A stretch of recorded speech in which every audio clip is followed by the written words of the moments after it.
Hola, ¿cómo les va? Bienvenidos a otro programa de diagnóstico y debate.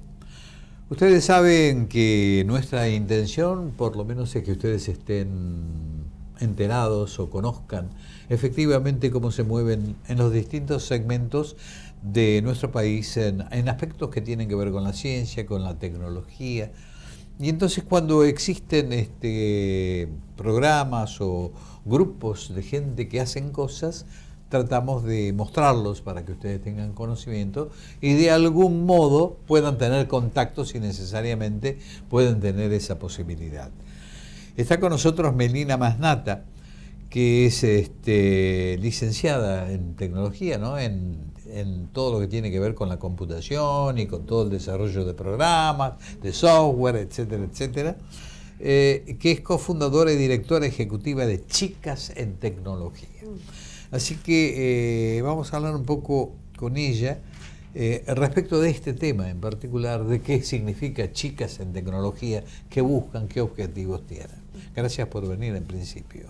Bueno, muchas gracias por este espacio, sobre todo porque a veces uno piensa que esto es un problema de otros o esto está sucediendo en otros países como Estados Unidos o Tokio, en donde uno se imagina como los grandes centros de creación de tecnología y no que uno puede cambiar y transformar las economías locales y cómo eso también impacta en la sociedad, en los usos que hacemos todos los días con ese aparato que es el celular, ¿no?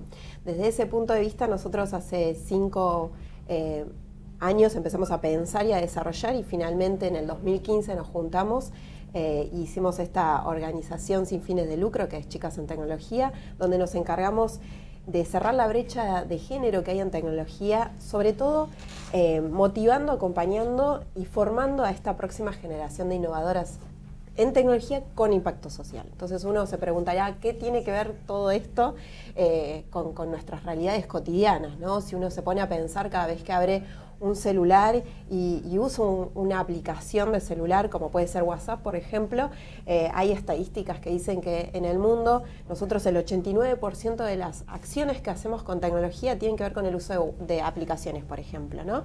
Y solo el 6% de esas aplicaciones son creadas por mujeres en el mundo, lo cual uno se empieza a pensar, bueno, esto es para mujeres, ¿no? ¿Por qué? ¿Qué pasa? ¿Cuáles son los problemas y cómo eso impacta en la sociedad? Y algunos ejemplos que son bastante graves, por ejemplo, hablando de temas de salud en particular, hace poco no sé si usan cualquier tipo de aplicación que tenga que ver con iPhone, y Android tiene la misma, que tiene que ver con medición de salud, el ritmo cardíaco, datos, cuánto consumís de calorías, cuántos pasos haces y demás. Por ejemplo, hasta hace unos meses nadie se le había ocurrido poner datos vinculados a las mujeres y al cuerpo de las mujeres y cómo eso reacciona, que es totalmente diferente al de los hombres. Estas son cosas que empiezan a excluir y a que uno imagine que eso no es para uno. Otro de los ejemplos que siempre decimos es cada vez que uno usa Siri, que es esa secretaria virtual que le preguntamos cosas y a veces casi en chiste le preguntamos cosas como ¿cuál es el sentido de la vida? Y sabemos que Siri responde y ahora tiene respuestas, por ejemplo, ¿no? Porque hay programadores que diseñaron esas preguntas y esas respuestas. En esas preguntas a veces cuando uno le dice, bueno, Siri, me quiero suicidar, por ejemplo, Siri cuadra dónde está geolocalizado esa persona y te dice, bueno, eso no está muy bien, usted tiene que ir a este teléfono, que es el teléfono nacional que responde a este tipo de ayudas. Ahora, si uno dice, bueno, Siri, por ejemplo, me golpearon, o mi novio me golpea, que es un tema muy de agenda hoy por hoy, Siri te dice, no entiendo la pregunta, ¿no? Entonces, ¿cuáles son los problemas que uno detecta y quiénes son esas otras personas que no están en la mesa chica diseñando, programando y pensando esas soluciones? Si bien hay estadísticas que dicen que somos la mayoría de las mujeres, bueno, nos vamos a quedar excluidas de estas soluciones y además de estas soluciones, de pensar también cómo podemos transformar las economías locales. Sin ir más lejos, lo que nosotros hacemos en Chicas en Tecnología, trabajamos con programas en todo el país, es que esas chicas se imaginen que pueden estudiar este tipo de carreras, que pueden seguir profundizando y que también pueden quedarse en sus ciudades y trabajando desde estas otras cuestiones que además representan, por ejemplo, un 33% más de sueldo en comparación con otro ámbito y otras carreras. Te quiero interrumpir 2 segunditos porque, a ver, es tan importante lo que estás diciendo pero además porque aquellos que, como en mi caso particular, le dábamos a la mujer el mismo espacio, era nuestro igual absolutamente, me encuentro con esta sorpresa que no la puedo comprender. Como hombre no la puedo comprender. ¿Cómo es posible que tengan que buscar un lugar para poder hacer cosas que me parece brillante, pero que tendría que haber surgido natural y espontáneamente? No tendría que haber movimientos especiales como para equiparar, sino que tendría que ser una cosa normal. Esto es lo que me llama la atención absolutamente. Y en el mundo esto que ustedes están haciendo, ¿cómo es? Es igual, lo cual también es triste, porque por ejemplo si uno se imagina Silicon Valley, donde es el centro de la tecnología y demás, solo el 10% de las compañías de IT están lideradas por mujeres. Solo el 10% de todo lo que se crea y de todo lo que consumimos, y además es un lugar propicio para ir a hacerlo, ¿no? Por eso el movimiento en el mundo de las mujeres, ¿no? Sí, y otra de las cosas curiosas, cuando surgimos como organización, nosotros pensamos, bueno, ¿cómo podemos medir el impacto de lo que hacemos? También porque una organización de la sociedad civil tiene que aspirar a desaparecer en el largo plazo, ¿no? Decir, bueno, nosotros no tenemos que estar fomentando esto, sino que las políticas públicas, la sociedad misma... Pero además es que la sensibilidad de lo femenino puede incorporar cosas realmente trascendentes a todo esto. Es decir, me da la impresión de que es tan importante la participación porque agrega contenido a la cosa. Sí, y en eso, un poco para fundamentar este trayecto, este recorrido, que no sea solo una percepción, ¿no? Antes, en el break hablábamos de esto de las universidades, donde uno estudia este tipo de carreras, donde se puede seguir formando, porque hoy hay mucho esto de, bueno, curso corto, en 5 minutos aprender a programar, y no es así, porque la programación es un sistema de pensamiento, también hablando de los códigos. Y esto es curioso porque, por ejemplo, cuando empezamos a medir y a ver qué pasaba en Argentina antes, si uno ve las carreras de ciencias de la computación de la UBA, por ejemplo, y busca las fotos de Clementina, que fue la primera computadora argentina, va a encontrarse que había un montón de mujeres. De hecho, era la mayoría, era más del 70% de las estudiantes eran mujeres. A partir de los 80 eso empieza a caer de manera tremenda, y no solo acá, en el mundo. Y uno se pregunta por qué. Hoy nosotros hicimos una investigación, relevamos todas las universidades públicas y privadas durante 5 años, cuál era la cantidad de ingresantes en este tipo de carreras, y solo es el 16%. Y esto va bajando, mientras que tenemos más tecnología, tenemos menos mujeres que se interesan en estudiar en este tipo de carreras. Entonces, ahí viene la otra pregunta. ¿Por qué? ¿Qué pasa en el camino? ¿Y qué pasó estos otros años como para empezar a tomar acciones que esto lo transformen y, como bien mencionaba Luis, no hacer algo como apartado, ¿no? Como, bueno, tenemos que excluirnos también porque ese no es el camino. Empezar a pensar en binario de nuevo, tampoco. Y ahí empiezan a aparecer estas cuestiones tan fuertes que tienen que ver con los estereotipos, los roles. Si uno piensa en una persona innovadora en tecnología, probablemente pensás en un hombre blanco, americano, de 30 a 40 años, y ahí uno empieza a pensar en Steve Jobs, en Bill Gates, y no tenemos esa gran mujer que haya creado algo que todos estemos utilizando y que sea mujer, claramente. Pero que no le dieron espacios para poder hacerlo. Y puede tener, por su capacidad, puede hacerlo perfectamente. Exacto, y existieron. Lo que pasa es que la historia las fue invisibilizando, y también ahí hay un punto importante en los medios y el marketing. Cuando sale la primera computadora de escritorio, que eso hizo que todos tuviéramos acceso masivo a las computadoras, o alguien tuvo la brillante idea en el momento de diseñar el target marketinero, como decimos. Bueno, esto vamos a asociarlo a 2 caminos. El primero a los juegos, a los videojuegos, y lo segundo, bueno, al mundo de las empresas, porque de hecho la interfaz, si uno piensa, es un escritorio. No todos trabajamos en escritorio todos los días, ¿no?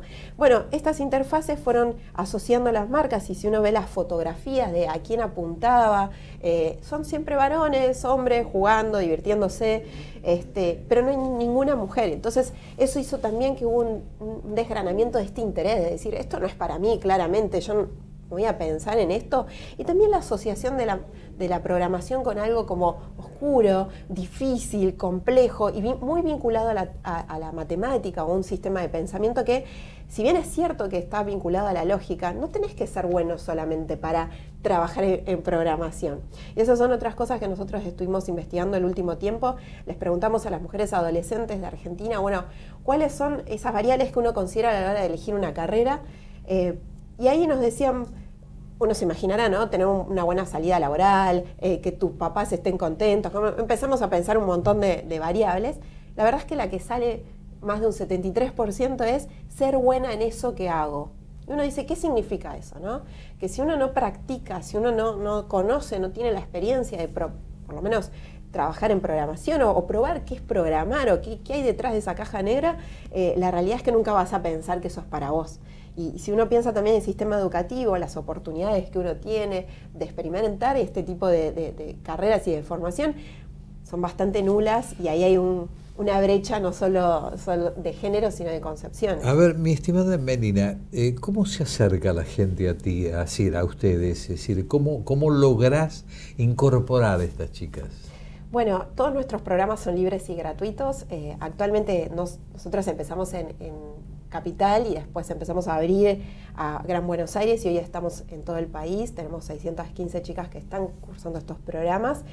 ¿Qué son programas a distancia? ¿Cómo se manejan? Sí, son clubes, son presenciales, pero trabajamos también ahora creando y fuertemente codo a codo con docentes, con educadores, con referentes, con las familias, con las universidades, porque nos fuimos dando cuenta que no solo tenemos que impactar con estas chicas y trabajar con ellas, porque los adolescentes tienen algo como, bueno, una vez que lo experimentan y demás, quieren seguir y no tienen como ningún tipo de barrera.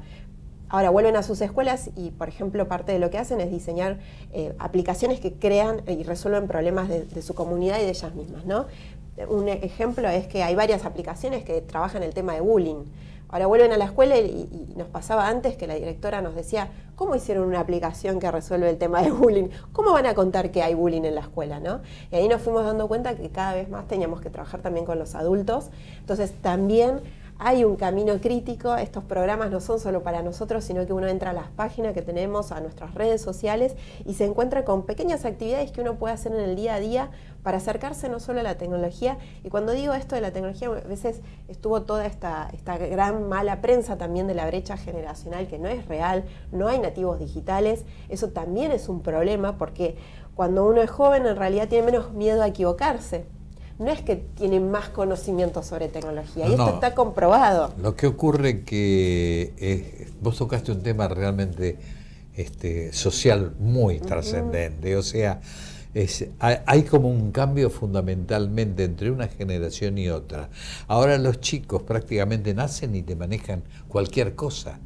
Precisamente por eso que dijiste, no tienen miedo a equivocarse. Y si se equivocan, lo arreglan y a otra cosa. En cambio, el grande tiene miedo. Exacto, ese es uno de los puntos en donde además nosotros siempre le decimos a los adultos, y nosotros también como adultos, no es que tenemos que saber todo. Tenés que saber hacer buenas preguntas, que son las preguntas filosóficas y éticas de toda la vida, que es, ¿para qué estás haciendo esto?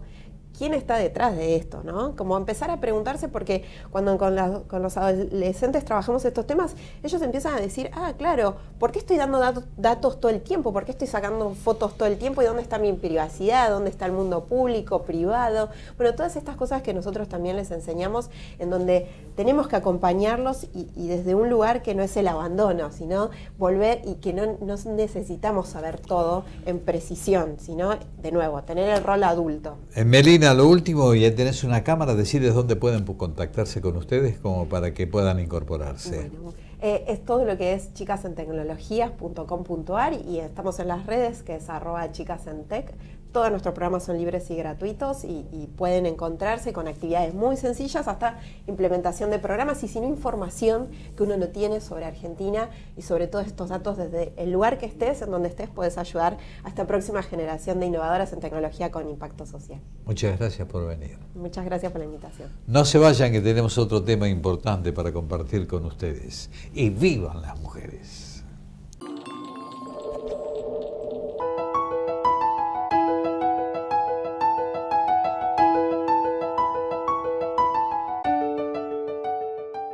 La salud es una condición básica para el desarrollo equitativo e inclusivo. Somos 10.000 centros de diagnóstico y tratamiento médico, 15.000 profesionales y 50.000 trabajadores en todo el país. CADIME, Cámara de Instituciones de Diagnóstico Médico. www.cadime.com.ar